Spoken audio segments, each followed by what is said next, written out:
All right, part two of Dealflicks.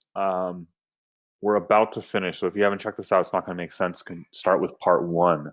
I will link it at the bottom of the video. So we're about to check out. This checkout flow in general, I really like. So um, we had sort of just clicked the movie and it filled this out. We actually didn't even go through this. We just picked the time at 2:25 and it had these green check marks and I could tell that I was at Pick a Deal. And the site was otherwise really clean. They even removed the footer. I love that. So a lot of e-commerce checkout processes will keep the footer simply because that was the e-commerce template they used from their platform. And they keep a lot of other clutter here, but at checkout, you want them to focus, and this is just like no nonsense. I can focus exactly on what I'm trying to do. The one idea I had over here was simply to make it more obvious how much I'm saving. I see that original ticket was 550 each, and I save 11%. What I would love to see instead of percentage is just dollar amount. I don't really care what percentage I save. What I care is like how much money do I save, right? So I do like the idea that overall a movie costs two movie tickets cost 950. So let's see what I check out. What happens after I buy? That's interesting. Oh, that actually makes sense. That's a good point. I didn't even think about that. Um, let's go back and see that checkout screen again. What happens if I go back? This is interesting. Okay, good. So everything is preserved. Nope, it says one ticket, so we got to go to two tickets. Not a big deal. This makes sense because in this case, some people may want to ask, well, so I've never bought movie tickets like this. How do I actually redeem them before I pay money? So what happens after I buy? We will immediately send you an email containing your voucher. Redeem your tickets and concessions at the theater using your mobile device or printed PDF. Okay, that's good. Side note, I love that still in 2016, people write mobile device.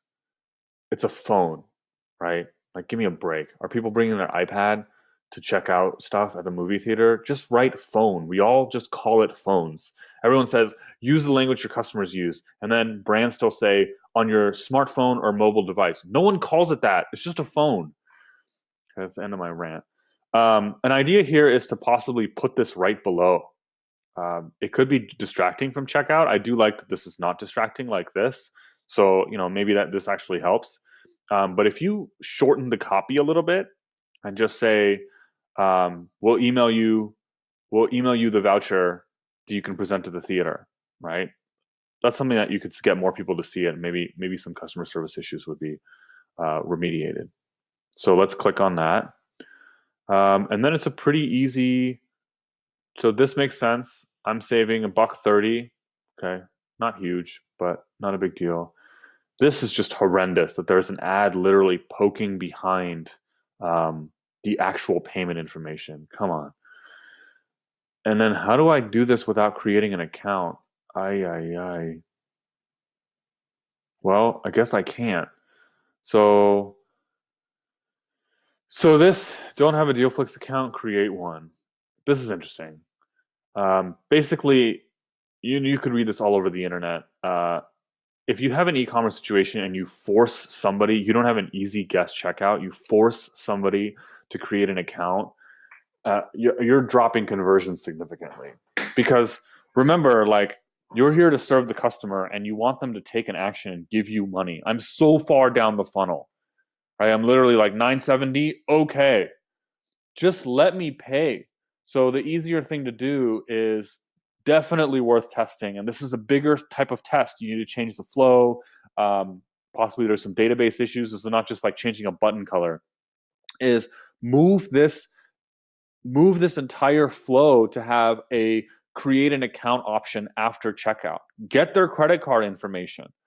Like, if you want to be able to email them afterwards or what have you, first let them just enter their email or start entering their credit card and then enter their email, test whether it's before or after, but don't make them create a password, for crying out loud.